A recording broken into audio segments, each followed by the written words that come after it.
Elaine, I don't think I've seen your name before. Here is a New York Times story you might be interested in. I'm gifting it to you so that you can read behind the oh, that's a nice gift. A free thing. Share of U.S. adults who identify as Christians in 2007, it was 78%. Most recent stuff shows 63%. So this is a lengthy article, actually.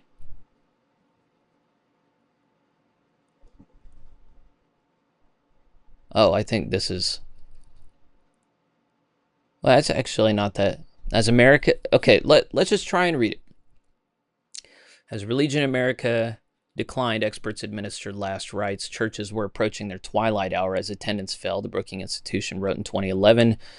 In his 2023 book, Losing Our Religion, the evangelical preacher Russell Moore asked, can American Christianity survive? This guy has recently been revealed to be a bad actor. The answer appears to be yes. People have stopped leaving churches en masse, according to a new study released this morning by Pew Research. Okay, so here's the real story here.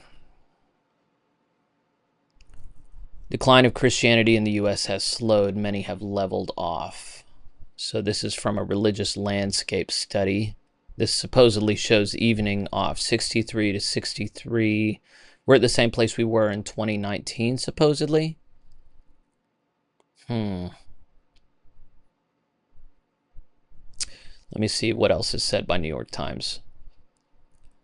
Most Americans, 92% of adults, say they hold one or more spiritual beliefs that Pew asked about. People have a soul or spirit in addition to a physical body. Only 86% of Americans believe that. In God or a universal spirit, only 83% believe in that. There is something spiritual beyond the natural world. 79%. They believe in an afterlife, heaven, hell, or both. Only 70% believe in that. And then 92% believe in at least two of these things above.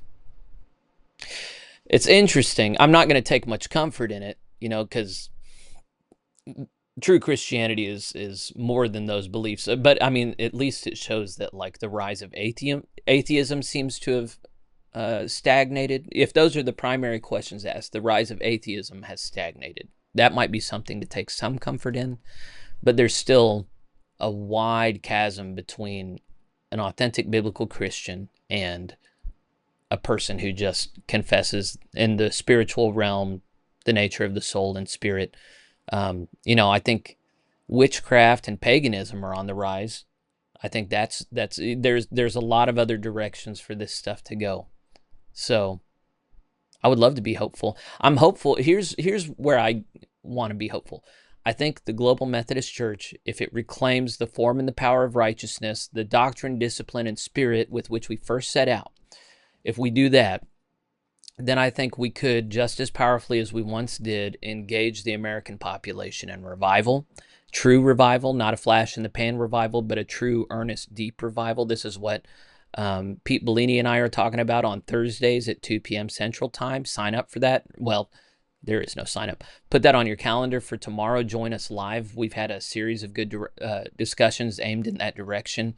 But short of anything like that, I want to read this article about Christianity in the 1950s, because what we've seen actually is that the Christian faith has actually been anemic in this nation for a long time. And we've wanted to believe that we're earnest believers, but just because you want to believe that doesn't mean it's true.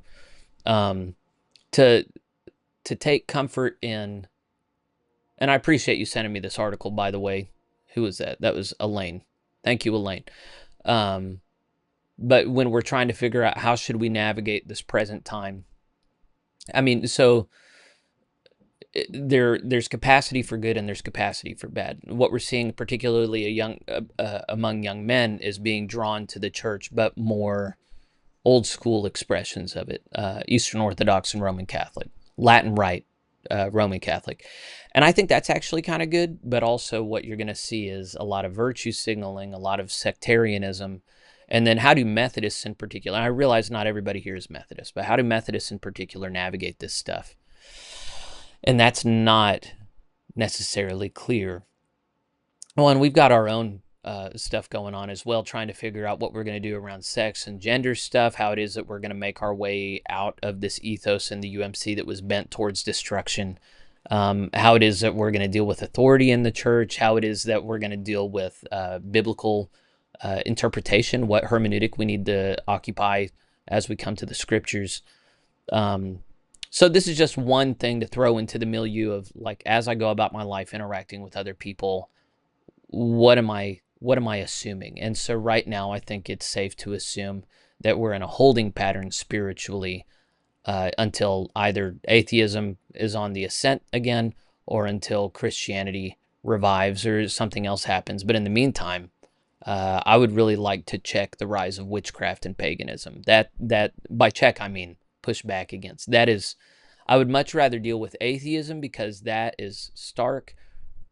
Well, I guess paganism is too. It's just I would rather fight a war on one front than on 5 or 10 or 1,000. But maybe, I don't know. I'm being selfish. We'll take what we're given, isn't that right?